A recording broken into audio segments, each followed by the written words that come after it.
Morning everybody, hope you're doing well, hope you're staying safe. It's Tuesday, June the 2nd. News today, usual US cases, and I've also got a 7-day moving average to get some perspective on that. Florida cases down a little bit, and I've got the 7-day moving average for deaths so you can see how that's moving as well. There were protests in Orlando again last night. They've now been through from Saturday through to yesterday. Looked mostly peaceful and more scheduled for today, so I'll be keeping an eye on that. Universal Orlando opened to its team members yesterday for its first preview day. There's another preview day today as well before it opens to AP holders and Universal Resort Hotel guests tomorrow. I've got quite a few pictures from Twitter, from a couple of Twitter feeds from yesterday to show you what that looks like now and what that will feel like when you get there. And then Legoland Florida opened yesterday as well to the public.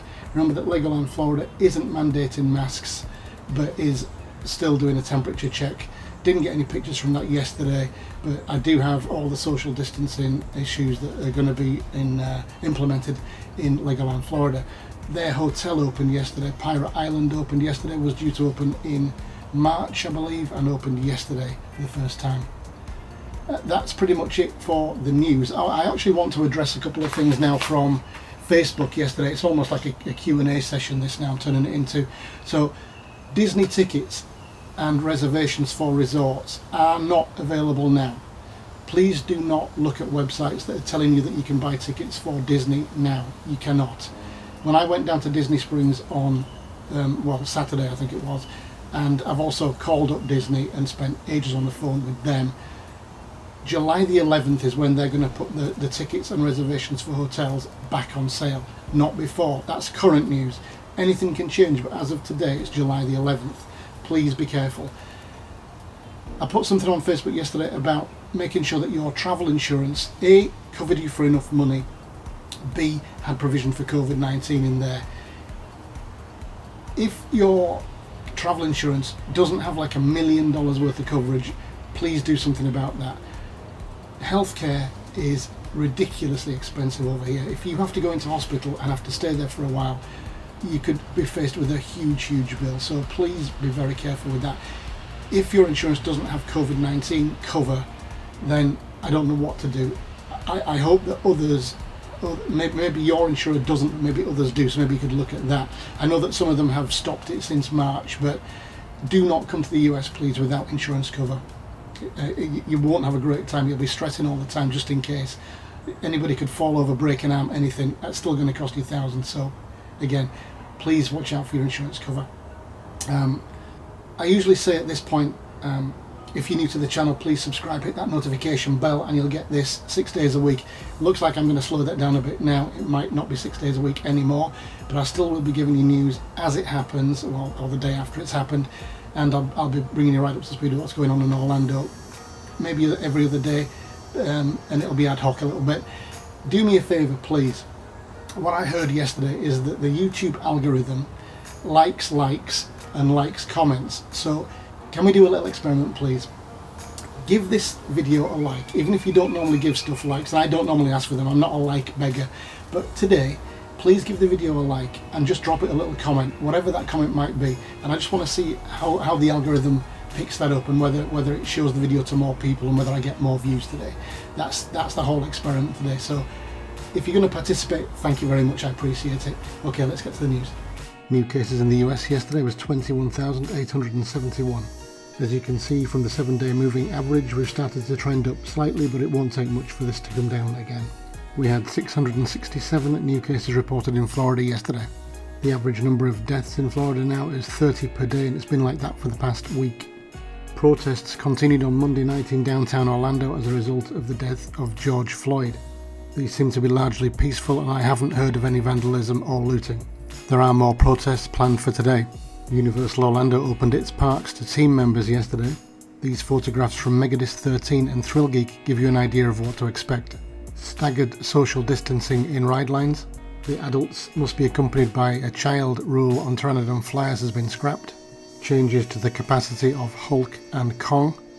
Lines set out for Borgin and Burks and Weasleys. This is the upper level queue area for Men in Black. You can see social distancing lines on the floor. There's now no queuing for food at Burger Digs. It's now turned into a quasi-table service restaurant. Face characters are now wearing masks, as you can see with Storm and Cyclops, and also here with Popeye and Olive. Ollivanders, which used to get very crowded, is now reservation only. The Blues Brothers show will still carry on, but you can see the blue social distancing markers here on the ground. All rides now at Universal will be through virtual lines. Legoland Florida reopened to the public yesterday with reportedly small crowds. Legoland have not implemented a reservation system for gaining entry to the park. You can just walk up. They don't have a mandatory mask policy, but temperature checks are in place. Cars will now be parked in every other space, and social distancing signage has been introduced. Legoland's Pirate Island Hotel, which was due to open in spring 2020, did open yesterday. The hotel has 154 themed rooms and suites. So US cases, Florida cases, pretty much flat at the moment, not seemingly going down, but I don't know how many tests are being carried out, whether there's been more tests carried out. And the good news is that if there is more tests being carried out, nobody is being tested positive to bring the numbers up. So as long as that continues, I guess, and as far as we go into phase 2 and then phase 3 reopening, and as long as the cases don't get any higher, then I think that's good progress.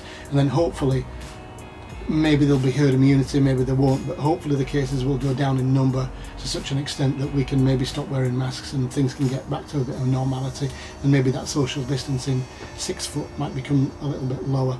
And that would be good news for Orlando, because then the parks and the restaurants and stuff can get back to a lot more normality, and Disney, Universal and SeaWorld and everything else as we know it can become part of daily life again. That would be fantastic news.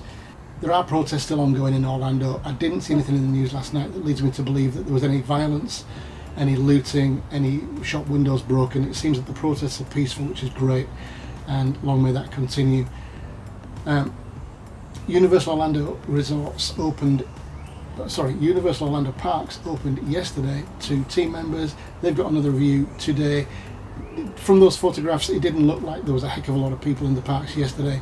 I don't know whether people can only go 1 day rather than 2 days, so team members can only go 1 or 2 days. Obviously some team members are working, so there's going to be not so many people in the parks. It was the first time I'd seen photographs of what it was going to look like in the parks. I've only stood outside the gates and seen the social distancing, etc. on the ground. But yesterday, it seems like they've implemented the staggered lines in lines.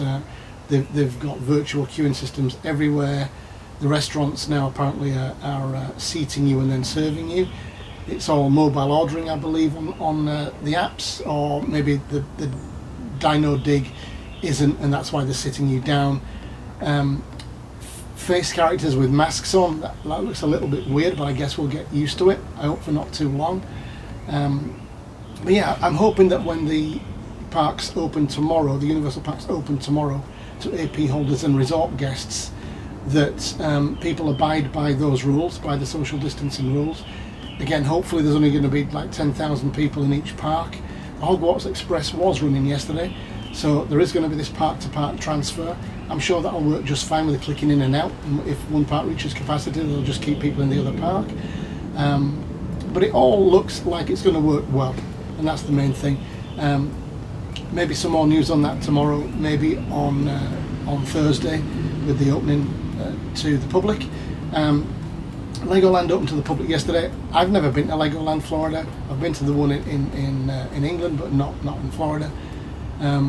It didn't seem like there was many people there. Some people had masks on, some people didn't, because it's not mandatory. I don't think I'd go to a park right now that didn't have masks on, so I won't be going down there. I did see a couple of YouTube vloggers did go down there. Good luck to them. But you know, thin on the ground in terms of crowds. Some people will stay away because of masks. But you know, good luck to Legoland. I'm pleased they've opened. Very pleased that people are getting back to work generally now. That's great news for Central Florida overall. And yeah, that is the news for today. Stay safe, stay well, and I may see you tomorrow. If I don't, I probably will see you Thursday. Okay, till then, cheers, bye bye.